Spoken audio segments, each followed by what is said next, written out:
നമസ്കാരം. ഞാൻ അഡ്വക്കേറ്റ് വസന്തകുമാരി. ഇന്നത്തെ നമ്മുടെ വിഷയം ലീഗൽ മാറ്റേഴ്സുകളൊന്നും അല്ല. ഒരു സംഭവവുമായി ബന്ധപ്പെട്ട ഒരു കൗൺസിലിംഗ് എന്ന് വേണമെങ്കിൽ പറയാം. എന്താണെന്ന് വെച്ചാൽ, ഫാമിലി കോടതിയിൽ മകൾക്ക് വേണ്ടി മകളുടെ പവർ ഹോൾഡറായി കേസ് നടത്താൻ വന്ന ഒരു അമ്മയ്ക്കുണ്ടായ ഒരു അമ്മയുടെ മാനസിക സംഘർഷമാണ് എന്നെ ഈ ഒരു ചെറിയ വീഡിയോ ചെയ്യാൻ പ്രേരിപ്പിക്കുന്നത്. മകളെ നല്ല രീതിയിൽ വിവാഹം കഴിച്ചയക്കുകയും ആദ്യകാലങ്ങളിൽ നന്നായി പോവുകയും ചെയ്ത ബന്ധം പിന്നീട് മരുമകന്റെ പെരുമാറ്റ ദൂഷ്യത്താലും മകളോടുള്ള അതിക്രൂരമായ മർദ്ദനത്തിന്റെയൊക്കെ അടിസ്ഥാനത്തിൽ വേർപിരിയാനിടയാവുകയും മകൾക്ക് വേണ്ടി പവർ ഹോൾഡർ എന്ന നിലയിൽ കേസ് നടത്താൻ എത്തിയതുമാണ് ഈ അമ്മ. അപ്പോൾ മകളുടെ ജീവിതം തകർന്നു എന്ന വിഷമത്തിലുപരി ഈ അമ്മയെ വല്ലാതെ വേദനിപ്പിക്കുന്നത് ഈ മരുമകൻ അമ്മയെക്കുറിച്ച് അദ്ദേഹത്തിന്റെ സ്ത്രീ സുഹൃത്തിനോട് പറഞ്ഞ വാചകങ്ങളാണ്. അത് ഈ കൊച്ചുമകൾ, വളരെ ചെറിയ കുട്ടി, എങ്ങനെയോ കളിച്ചുകൊണ്ടിരുന്നപ്പോഴോ മറ്റോ ഫോണിൽ അറിയാതെ റെക്കോർഡാവുകയും അത് ഈ അമ്മ കേൾക്കാനിടയാവുകയും ഇത് കേട്ട അമ്മ വല്ലാതെ തകർന്നുപോയി. അത് മറ്റൊരു ആരോടും തന്നെ അമ്മ ഷെയർ ചെയ്തിട്ടില്ലായിരുന്നു. സ്വന്തം ഭർത്താവിനോടോ മക്കളോടോ സുഹൃത്തുക്കളോടോ ആരോടും പറയാതെ അത് കേട്ട നിമിഷം മുതൽ വല്ലാതെ വിഷമത്തിൽ കഴിഞ്ഞുകൊണ്ടിരിക്കുകയാണ്. അപ്പം ആ ഒരു മാനസിക സംഘർഷം അനുഭവിച്ചുകൊണ്ടിരിക്കുകയാണ് ഈ അമ്മ കോടതിയിലേക്ക് മീഡിയേഷനായി എത്തുന്നത്.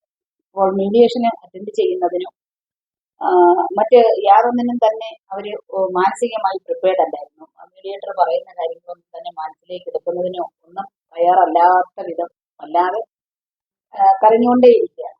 അപ്പോൾ അവരെ ഞാൻ കുറച്ച് പറഞ്ഞ് സമാധാനിപ്പിച്ച് സമാധാനിപ്പിച്ച് മീഡിയേറ്ററുടെ മുമ്പിലേക്ക് പോവുകയും മീഡിയേറ്റർ പറയുന്നതിനെല്ലാം നന്നായി നമ്മൾ ശ്രദ്ധിച്ച് കേട്ട് ഉത്തരം പറഞ്ഞു. നിങ്ങൾക്ക് കൂടി സമ്മതമാണെങ്കിൽ നമുക്ക് കേസ് സെറ്റിൽ ചെയ്യാം സമ്മതിച്ച് അങ്ങനെ സംസാരിച്ച് ഒരുവിധം അവരെ ഞാൻ പുറത്തേക്ക്.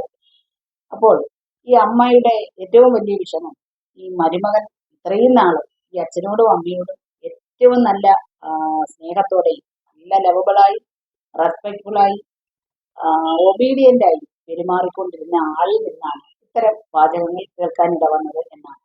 അപ്പോൾ ഈ പെരുമാറ്റത്തിന്റെ അടിസ്ഥാനത്തിൽ അയാൾ നല്ല ഒരു വ്യക്തിത്വത്തിന്റെ ഉടമയാണെന്ന് ഈ മാതാപിതാക്കൾ തെറ്റിദ്ധരിച്ചു.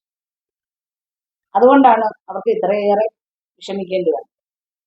അപ്പോൾ നമ്മൾ പല വ്യക്തികളെയും കാണുമ്പോൾ അവരുടെ പെരുമാറ്റം വളരെ പോളിഷ്ഡായിട്ടായി, വളരെ നല്ല രീതിയിലായി, പക്ഷെ അതുമായി അവരുടെ സ്വഭാവത്തിന് യാതൊരു ബന്ധവും കാണുകയില്ല.